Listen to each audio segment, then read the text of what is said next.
This is the boot trunk liner set for a Triumph TR4, TR4A and TR250.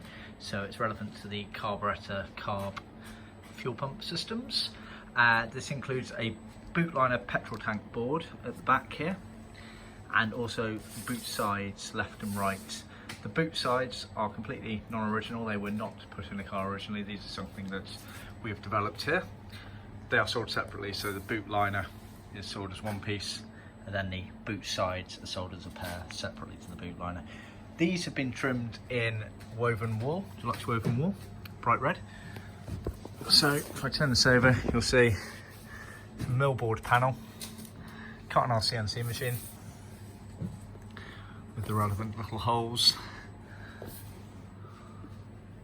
for fixing it in place all along the top and side edges. Same again on the sides here. You've got a crease line down here which allows you to bend round where it needs to be. You've got a cut out there for obviously where the boot hinge etc. is.